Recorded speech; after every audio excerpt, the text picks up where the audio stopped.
কৃপা সিদ্ধ। হঠাৎ তার কৃপা হলো, অমনি দর্শন আর জ্ঞান লাভ হয়ে গেল।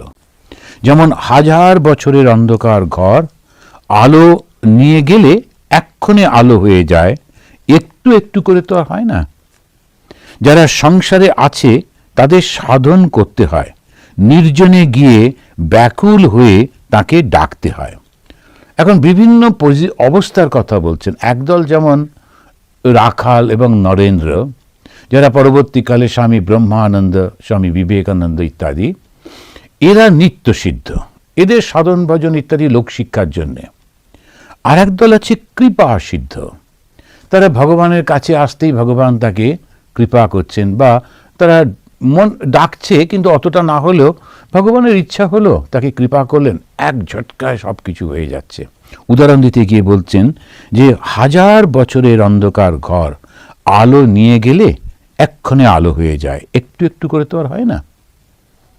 সেজন্য ভগবানের কাছে খুব কাঁদতে হয়। যে কোনো অবস্থা থেকে জীবনে যাই করেছি, আমরা প্রথম দিকে তো কিছু করিনি, সুতরাং আর কি হবে, এরকম না। ভগবানের কৃপা কখন হবে কেউ জানে না, কার উপর হবে কেউ জানে না, কখন যে কি হয়। সেই কারণেতে যখনই শোনা গেল যে ঈশ্বর লাভ হয়, ঈশ্বর কৃপাময়, এবং তার পরে পরেই সঙ্গে সঙ্গে করে শুরু করতে হয়।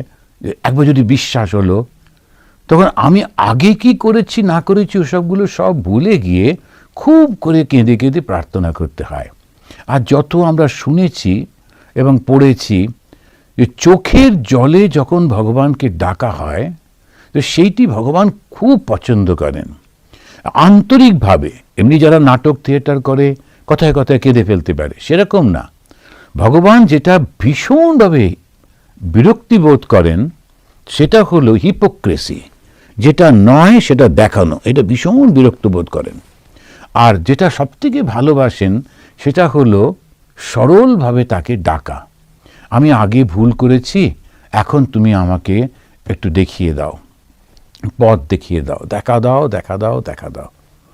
কখন যে কার কি হয় কোনো ঠিক নেই। তাই বলছেন কৃপা সিদ্ধ। আগে কখনো তপস্যা করতে দেখা যায়নি, হঠাৎ দেখা গেল ভগবানের কৃপা লাভ করলো, এরা সব কৃপা সিদ্ধ।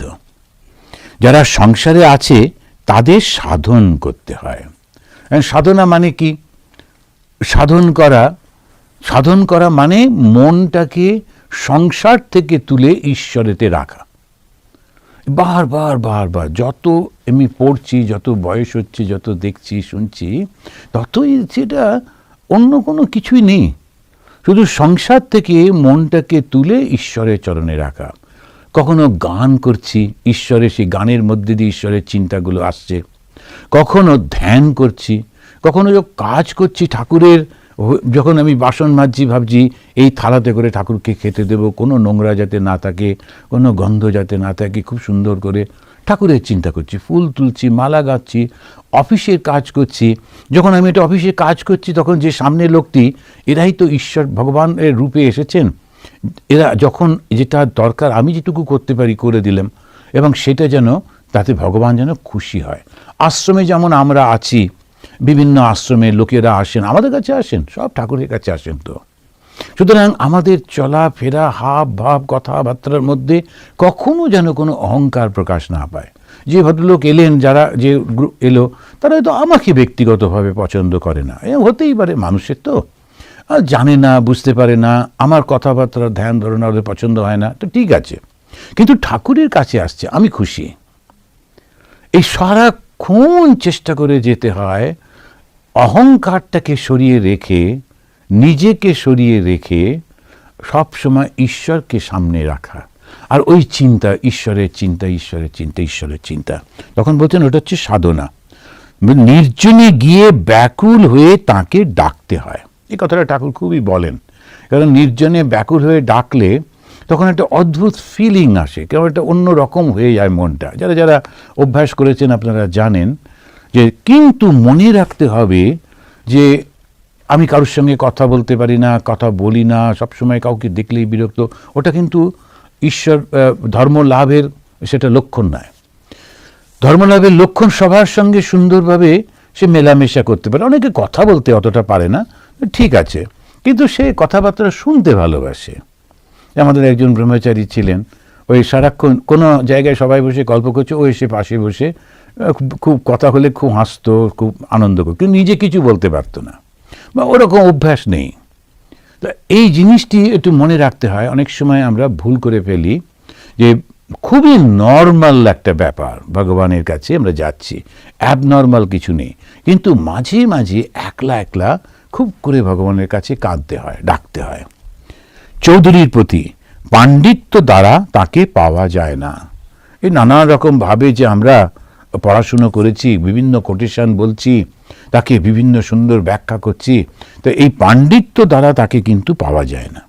আর তার বিষয়ে কে বিচার করে বুঝবে? তার পাদপদ্মে ভক্তি যাতে হয় তাই সকলের করা উচিত। ভগবানকে বিচার করে বোঝা বড় কঠিন, হবে না তা নয়, বিচার তো করে, বিচার তো একটা পথ, কিন্তু বিচার করে তাকে বোঝা বড় কঠিন। তার পাদপদ্মে ভক্তি যাতে হয় তাই সকলের করা উচিত। সাধারণত আমরা সবাই, আমাদের মধ্যে ভালোবাসা তো থাকেই প্রত্যেকটা মানুষের, ওই ভালোবাসাটা যখন খুব বড় হয়, যখন শুধু আমার পরিবারের গণ্ডি এইটুকু থাকবে তা নয়, সবাইকে যখন ভালোবাসতে পারি, বিভিন্ন জন নানান রকমের দোষ ত্রুটি করছে, ভুল করছে, তথাপি আমরা তাকে ভালোবাসছি, তো ঠিক আছে, ওটু এরকম মতো, তা ঠিক এরকম করে করে এই যে ভাবগুলো, তাহলে ভগবান লাভ মানে কি? ঈশ্বরের দিকে এগিয়ে যাওয়া মানে কি? আধ্যাত্মিক জীবন মানে কি? একটা অসাধারণ অনেকগুলো গুণগুলো ধীরে ধীরে ধীরে ধীরে একটা মানুষের মধ্যে গড়ে ওঠে। তখন সেই মানুষটি অন্য মানুষকে ছাপিয়ে অনেক উঁচুতে চলে যায়। কেন? ও সবাইকে ভালোবাসতে পারে বলে, ওইটুকু, আর তো কোনো কিছু নেই। ও সবাইকে ভালোবাসতে, এই নয় যে কোটি কোটি টাকা সবাইকে দান করছে, এই নয় যে বিরাট ওর যৌগিক শক্তি আছে, সবাইকে সব কিছু থেকে মুক্ত করে দিচ্ছে, তারা কিন্তু ভালোবাসতে পারে। তো শ্রীরামকৃষ্ণদেব এই কথাগুলো বলছেন, আর এটাই আমরা দেখি ভাগবতেতে এবং অন্যান্য সমস্ত গ্রন্থে। এবার একটা ছোট্ট প্যারাগ্রাফের মতো বলছেন ওনার, তিনি লিখছেন মাস্টারমশাই, বিশ্বদেবের ক্রন্দন, হার জিত, দিব্যচক্ষু গীতা, তার অনন্ত ঐশ্বর্য কি বুঝবে, তার কার্যই বা কি বুঝতে পারবে? ঐশ্বর্য মানে হচ্ছে তার অনেক শক্তি। আর লক্ষ্য করে দেখবেন আপনারা, সবাই আমরা জানি, যে কোনো হিন্দু দেবতার হাতে একটা অস্ত্র থাকে। গণেশ, ও খুবই শান্তশিষ্ট মানুষ, কিন্তু তারও হাতে একটা অঙ্কুশ মতো রয়েছে। সেই গণেশ থেকে শুরু করে প্রত্যেকটা দেব দেবীর হাতে প্রচুর প্রচুর অস্ত্রশস্ত্র। আমি একটা এখানে গেছিলাম, সেখানে হিন্দু টেম্পলে ওরা ওই মা কালীকে রাখতে খুব ভয় পাচ্ছে। মানে কেন? আমি বললাম সবার মূর্তি রয়েছে, মা কালীর মূর্তি রাখেননি কেন? ওরা বলছে যে মা কালীকে দেখলে এখানকার লোকেরা ভয় পায়, তাই একবার একটু সমস্যাও হয়েছিল, ওরকম অস্ত্র নিয়ে মুন্ডু কাটছেন ইত্যাদি ইত্যাদি। এগুলো ভ্রান্ত ধারণা যদিও। তো আমাদের সব দেবদেবীর হাতে অস্ত্র, অথচ হিন্দু ধর্মটা হচ্ছে সব থেকে নিরীহ। হিন্দু ধর্ম কখনো মারামারি করে না, তাহলে প্রত্যেকটা দেবদেবীর হাতে এত অস্ত্রশস্ত্র কেন? আর শুধু তাই নয়, অস্ত্র পুজো টুজো হয়, কিন্তু সব থেকে নিরীহ ধর্ম হচ্ছে হিন্দু ধর্ম। আর হিন্দু ধর্ম সারাক্ষণ সদা সর্বদা বলে চলেছে অহিংসা পরম ধর্ম। বুদ্ধদেবের কথা বলে বলা হয়, কিন্তু অহিংসা আমাদের হিন্দু ধর্মের প্রথম। কাউকে কখনো ক্ষতি করো না। তা এইটা যদি হয়ে থাকে, তা সেক্ষেত্রে এত অস্ত্রশস্ত্র কেন? তার কারণ ভগবান সর্বশক্তিমান। তো সিম্বল, তো সিম্বলিক্যালি দেখাতে গিয়ে বলছেন ভগবান হচ্ছেন সর্বশক্তিমান। সেই সর্বশক্তিমান বলেই তাকে করা হচ্ছে। সে এখানে উনি তার কার্য কে বুঝতে পারে, তার অনন্ত ঐশ্বর্য কে বুঝবে? বিশ্বদেব যিনি সাক্ষাৎ অষ্টবসুর এক বসু, তিনি সরসজ্জায় শুয়ে কাঁদতে লাগলেন, বললেন কি আশ্চর্য, পাণ্ডবদের সঙ্গে স্বয়ং ভগবান সর্বদাই আছেন, তবু তাদের দুঃখ বিপদের শেষ নাই, ভগবানের কার্য কে বুঝবে? বিশ্বদেব অষ্টবসু, আমাদের জানি যে অষ্টবসু আছে, আমাদের কোনো হিন্দু টেম্পলে গেলেই দেখবেন 8টা মূর্তি বসানো রয়েছে, ওটা অষ্টবসু। এই অষ্টবসুর মধ্যে সব থেকে ছোট ছিলেন যিনি, তার স্ত্রী, তো সবাই মিলে ফ্যামিলি বেড়াতে গেছেন। তা গিয়ে দেখছেন কামধেনু, এক ঋষির ওই একটাই গরু ছিল, সেই গরুটা থেকেই ওর সব কিছু হতো। তো ঋষি ওদেরকে সব খাইয়েছেন টাইয়েছেন। তো এত খাওয়ানো, এত লোককে কি করে পারলেন আপনি? ঋষি বললেন আমার কামধেনু আছে, তো ওরকম দেয়। এটা সব পুরাণের গল্প। তো মোটামুটি একটু এদিক ওদিক করে গল্পগুলো বলে বটে, কিন্তু কাহিনীগুলো এরকমভাবেই হয়। তখন ওই ছোট যে বসু, অষ্টবসুর মধ্যে ছোট ভাই, তার যে স্ত্রী, তার খুব লোভ হলো ওই গরুটা আমার চাই। তো ওই গরুটাকে আনবার জন্য কে আনবে? শেষকালে ওই ছোট ভাই গিয়ে গরুটাকে নিয়ে চলে এলো। পরবর্তীকালে ঋষি যখন জানতে পারলেন অষ্টবসুকে তিনি শাস্তি দেবেন, তা ওরা বলল যে একটু ভুল হয়ে গেছে, আমরা খুবই দুঃখিত, এরকম হয়ে গেছে। শেষমেশ উনি দেখলেন আসলে ও স্ত্রীর জন্যে ওই অন্যায় কাজটা করেছে ওই ছোট ছেলেটা, ছোট ভাইটা। তখন ওনাকে বললেন যে তোমাকে মানুষের দেহ নিয়ে পৃথিবীতে গিয়ে থাকতে হবে, পরবর্তীকালে ভগবান স্বয়ং তোমাকে মুক্ত করবেন। তো এই পর্ব উনি এলেন, সেই গঙ্গার ছেলে হয়ে জন্মালেন, ইত্যাদি ইত্যাদি। তো সেই অষ্টবসুর এক বসু হচ্ছেন সেই ভীষ্ম। ভীষ্ম তো খুব সাধারণ লোক নন। তো সেই অষ্টবসুদের যিনি একজন, যিনি গঙ্গা পুত্র, এত পবিত্র ছিলেন তিনি বলছেন যে আমি ভগবানের এই কাজটা বুঝতে পারছি না। সরসজ্জায় শুয়ে শুয়ে তিনি কাঁদছেন, কি আশ্চর্য, পাণ্ডবদের সঙ্গে স্বয়ং ভগবান সর্বদা আছেন, তবু তাদের দুঃখ বিপদের শেষ নাই। ভগবানের কার্য কে বুঝবে? তা আমরা তো মনে করি ভগবান থাকলে কোনো দুঃখ থাকবে না, কষ্ট থাকবে না, মৃত্যু থাকবে না, যেখানে যা কিছু হোক না কেন ভগবান সঙ্গে আছেন, আর কোনো সমস্যা নেই। এটা ঠিকই, ভগবান সঙ্গে আছেন, আর কোনো সমস্যা নেই। এই সমস্যাটাই হয়েছিল যীশু খ্রিস্ট। তিনি বলছিলেন যে তোমাদেরকে আমি ভগবানের রাজত্বে নিয়ে যাব। তা ওরা বেচারীরা খুব কষ্ট পাচ্ছিল, ওরা টর্মেন্টেড হচ্ছিল, রোমানদের অত্যাচার অমুক তমুক। তখন তারা যখন ভেবেছে আমাদেরকে বাঁচাতে এসেছেন, খুব খুশি ছিল। পরে যখন দেখলেন ওকেই বন্দি করলো, বন্দি করে ওরই কাঁধের উপরে ক্রুশটাকে দিয়ে নিয়ে যাচ্ছে, তখন সবাই বলল ও এই লোকটা নিজেকেই বাঁচাতে পারে না, ও আবার কি আমাদের বাঁচাবে? বলে সবাই খুবই পাথর টাথর ছুঁড়তে লাগলো, নিন্দা করতে লাগলো। কিন্তু ওরা জানে না আমাদের যা আধ্যাত্মিক জীবনে যে এই জগৎটার জন্যে কিন্তু ওরা আসেননি। এই জগৎটা তো মিথ্যা, দুদিনের, কেউ তো থাকবে না। কোথায় সেই রাজা যিনি শাস্তি দিয়েছিলেন, একজনও কেউ কোথাও নেই। তো এই সমস্তটা দেখার পর যদি আমরা দেখি জগৎটা তো সাধারণ, ওরা যে জগতের কথা বলেন, ওরা যে রাজত্বের কথা বলেন, সেই যে ভগবানের সেই রাজত্বের মধ্যে যাওয়া, যেখানে ইটার্নাল, যেখানে চিরস্থায়ী একটা আনন্দের মধ্যে, আনন্দ থেকেই তো আমরা জন্মাই, আর আনন্দ পাওয়ার জন্যে সারা জীবন ছুটতে থাকি। কখনো এখানে যাচ্ছি, কখনো ওখানে যাচ্ছি, এটা করছি সেটা করছি, পয়সা হলেই বোধহয় আমাদের সব হবে বলে চিন্তা করি, আর যদি এইটা সংসার করতে পারতাম তাহলে ভালো হতো। এরকম কত কি করেই চলেছি, কিন্তু কিছুতেই শান্তি হচ্ছে না। চতুর্দিকে যখন আমরা দেখি কত লোক কত কি করে চলেছে, না এর সঙ্গে বিয়ে হলে খুবই ভালো হতো, আচ্ছা বিয়ে হলো, আবার কিছুদিন পর পছন্দ হচ্ছে না, ভেঙে গেল, তখন মনে হলো আরেকজনের সঙ্গে আবার সেটা করছে, তাহলে এই চাকরিটা পেলে ভালো হতো, ওই অর্থটা পেলে ভালো হতো। হচ্ছে তো সবার জীবনে, কোনো জায়গায় তো শান্তি দেখতে পাওয়া যায় না। সব থেকে বড় পজিশন পাওয়ার পরেও সে লোকটা চূড়ান্ত অশান্তির মধ্যে থাকে। কেন হচ্ছে এরকম? তার কারণটা আমরা বুঝতে পারছি না। তার কারণটা হচ্ছে আমরা যে শান্তি থেকে এসেছি, সেই শান্তিটা এই পৃথিবীর কোনো কিছু থেকে পাওয়া যাবে না। ভগবান যিনি আমাদের সব থেকে বেশি ভালোবাসেন, তিনি আমাদেরকে এই জগতের দুঃখটাই দেন। কেন?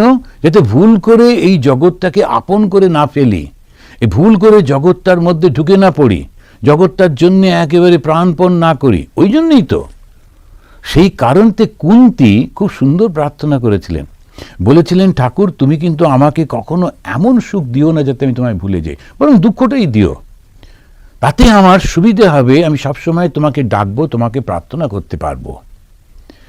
ভগবান শ্রীরামকৃষ্ণ আর একটা জায়গায় বলেছেন, যদি জানতাম এই জগৎটা সত্যি, তাহলে আমার জন্মস্থান ওই কামারপুকুরটাকে সোনা দিয়ে মুড়ে দিতাম। স্বাভাবিকভাবে এই জগতে সুখ দিতে তিনি পাণ্ডবদের সঙ্গে সঙ্গে রয়েছেন, তথাপি পাণ্ডবদের বিপদের অন্ত নেই। কিন্তু এবার দেখুন, যখন আমরা পড়ি সারাক্ষণ পাণ্ডবরা কিন্তু কৃষ্ণের নির্ভর, পাণ্ডবরা ঈশ্বরের উপর নির্ভর, তাকেই ডাকছেন। কোনো কিছু হলো সঙ্গে সঙ্গে কৃষ্ণ কৃষ্ণ কৃষ্ণ। এই কথাটা বলে কি সুন্দরভাবে ভীষ্মদেব বলে দিচ্ছেন যে দেখো, যদি ভগবান সঙ্গে সঙ্গে থাকে, এই নয় তুমি জাগতিক সব কিছু তুমি পাবে, পাবে তো বটে, সফল তো হবে। এই যেমন ওরা সফল হলো, দুর্যোধন এত কিছু করা সত্ত্বেও কিছুতেই সফল হতে পারল না, ভগবান সঙ্গে ছিলেন বলে। এই 5 ভাই কিন্তু যুদ্ধের শেষে বেঁচেও থাকলো, তাদের মা, তাদের স্ত্রী সবাই বেঁচে থাকলেন এবং সবাই মিলে তারা সংসার করলেন। দীর্ঘদিন সংসার করবার পর তারা চলে গেলেন, সবই কিন্তু করলেন, সবই পেলেন, কিন্তু ওই আগের দুঃখগুলো ছিল বলেই তারা নির্দ্বিধায় যখনই তার সেই নাতি বড় হলেন তখন তার হাতে দিয়ে টিয়ে সব চলে গেলেন, তাদের কোনো অসুবিধে হলো না। কেউ মনে করে আমি একটু সাধন ভজন করেছি, আমি জিতেছি, কিন্তু জিত তার হাতে। এখানে একজন একটু খারাপ মহিলা মরবার সময় সজ্ঞানে গঙ্গা লাভ করল। ঠাকুর এইটা বলে আমাদের সাবধান করে দিচ্ছেন যে কিছু লোক আমরা সাধন ভজন একটু করি, ঠাকুরের কাছে ভগবানের কাছে থাকি, একটু মন্দিরে থাকি, আর ভেতরে ভেতরে খুব অহংকার গর্ব হয় যে আমরা অনেক পরিষ্কার, আমরা অনেক পবিত্র। খুব একটা ঢোকে যে না তুমি এখানে ঢুকবে না, তুমি এখানে বসবে না, তুমি এখানে খাবে না, আমাদের ছুঁয়ো না, এরকম খুব হয়ে যায়। ধর্মপথে যখনই ভগবানের দিকে এগোতে থাকি তখনই ভগবানের মনে এই আমাকে ছুঁয়ে ফেললো, তাড়াতাড়ি করে উনি নানা রকমের বাধাগুলো দিতে থাকেন। আর এই বাধাগুলোর মধ্যে একটা হচ্ছে ভেতরে ভেতরে তার মধ্যে একটা অহংকার ঢুকিয়ে দেন। সেই অহংকারটি কি? যে আমি তো খুব জপ ধ্যান করি, আমি তো শুদ্ধ। ভগবানের হাতে সব কিছু, তিনি সবটা জানেন। সেই জন্যে ওই জীবনের শেষ দিন পর্যন্ত ত্রাহি মধুসূদন মধুসূদন করতে হয়। আমি কিছুই জানি না, কি একটু জপ ধ্যান করলাম তো কি হলো? জপ ধ্যান করার সঙ্গে সঙ্গে এই ভাবটাও এসে গেল যে আমি তো ঈশ্বরের নাম করি, ওরা করে না। ওরা করে না বটে, কিন্তু হয়তো প্রাণে ভয়ে ভগবানকে ডাকে তুমি আমাকে রক্ষা করো। আর তো ভগবানের ইচ্ছা হলে ওকে রক্ষা করবেন, তিনি কি আমাকে জিজ্ঞেস করে এসব করবেন? তুমি তো 100 জপ করেছিলে, আচ্ছা 8টা করোনি, যাকে পরে করে নিও, 108 জপ, এরকম করে করে কি কথা হয়? যেন ঠাকুরের এই কথাগুলো আমাদেরকে ভীষণভাবে সাবধান করে দেয়। বিশেষ করে যারা একটু ধর্মপথে আছে, যারা সাধু হয়েছেন, ব্রহ্মচারী হয়েছেন, খুব অহংকার হয়ে যাবার খুব সম্ভাবনা। আমরা একটা এত বড় রামকৃষ্ণ মিশন অর্গানাইজেশনের মধ্যে থাকি তো, আর একটা বড় বড় পজিশনে এসে যাই, কিছুই করিনি, হঠাৎ করে দেখলাম একটা বিরাট বড় প্রতিষ্ঠানের আমি মাথায় বসে আছি। ওই প্রতিষ্ঠানটা তৈরি করতে যে লোকবল, যে অর্থবল, নানান রকম, আমি কিছুই জানতাম না, আমার দ্বারা হতোও না। আগে কোনো একজন সাধুরা এসে সব বানিয়ে দিয়ে গেছেন, আমি তার মাথায় বসে আছি, এসে বসিয়ে দিল। এবারে সব লোকেরা আসছে, প্রণাম করছে, মহারাজ আপনার কী দেবো, কী করব। আমি মনে করছি আমার জন্য সবাই করছে, ভীষণ ভয়ঙ্কর হয়ে যায়। তখন খুব গম্ভীর হয়ে ঘোরা যেন ভগবানের সঙ্গে নিরন্তর যুক্ত রয়েছি, সুতরাং আমি সবার সঙ্গে কথা বলতে পারছি না, অন্যদের দিকে তাকাচ্ছি না, খুব ভুল হয়ে যায়, খুবই ভুল হয়ে যায়। তো ওইটা ভীষণ সাবধানে, সাধু ব্রহ্মচারীদের বিশেষ করে খুব সাবধানে থাকতে হয়। আবার ঠাকুরের ভক্ত যারা আসেন, কিছুদিন আসার পর ওরা আবার ওটাকেই নিজেদের একটা ঘর বাড়ি বানিয়ে, আর যাতে কেউ না আসতে পারে, আর যাতে কেউ না শুনতে পারে, এরকমভাবে একটা ছোট্ট গ্রুপ তৈরি করে সেটাকে আটকে রাখতে চেষ্টা করেন। তো ভীষণ ভুল হয়ে যায়। এই জন্যে ঠাকুর বলছেন এটা ভীষণ ব্যাপার। একটা অতি সাধারণ মহিলা, তিনি পর্যন্ত মরবার আগে এখানে সজ্ঞানে গঙ্গা লাভ করলেন। শেষ মুহূর্তে তাকে অন্যান্যরা হয়তো খারাপ চোখে দেখতেন, তার বেঁচে থাকার জন্যে তাকে শরীরটা বিক্রি করতে হতো, কিন্তু সে হয়তো মনে মনে ভগবানকে খুব করে ডাকত, সেটা কে জানে। সেজন্য তিনি বললেন সজ্ঞানে গঙ্গা লাভ করলেন। এবার চৌধুরী জিজ্ঞেস করছেন তাকে কি রূপে দর্শন করা যায়? শ্রীরামকৃষ্ণ, এ চোখে দেখা যায় না, কিন্তু দিব্যচক্ষু দেন তবে দেখা যায়। অর্জুনকে বিশ্বরূপ দর্শনের সময় ঠাকুর দিব্যচক্ষু দিয়েছিলেন। এই যে আমাদের এই যে সাধারণ যে চোখটির সঙ্গে দিব্যচক্ষুর পার্থক্যটা কি?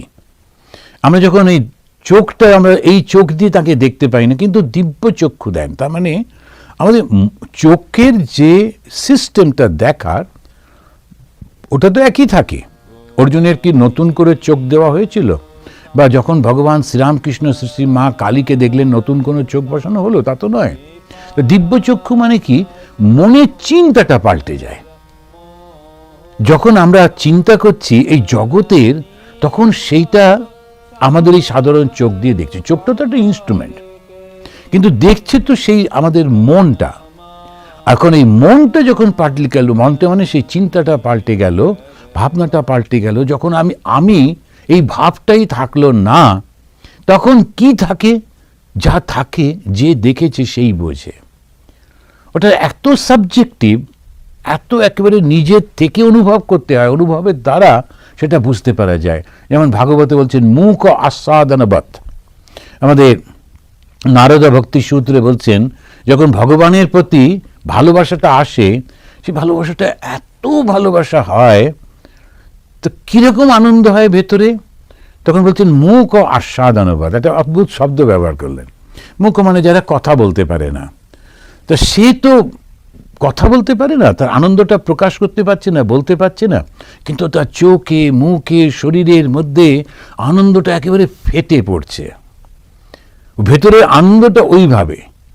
তা আমরা যখন, যারা ভগবানকে দেখে তাদের ওই আনন্দটা হয়, কিন্তু কিভাবে দেখে? দিব্যচক্ষু। দিব্যচক্ষুটা কিরকম জিনিস? মনের মধ্যে অহংকারটা থাকে না। মনের মধ্যে অহংকার না থাকলে তখন সবই তো ভগবান। এই চোখ দিয়েই দেখছি, কিন্তু তখন সেই আমার এই বোধটা না থাকায় তখন সেটা দিব্য হয়ে যাচ্ছে, দিব্য চক্ষু দিয়ে দেখতে পাচ্ছি। তো আজকে আমরা 3 বার শান্তি বলে শেষ করছি। ওম শান্তি শান্তি শান্তি। হরিঃ ওম তৎসৎ। শ্রীরামকৃষ্ণ অর্পণমস্তু।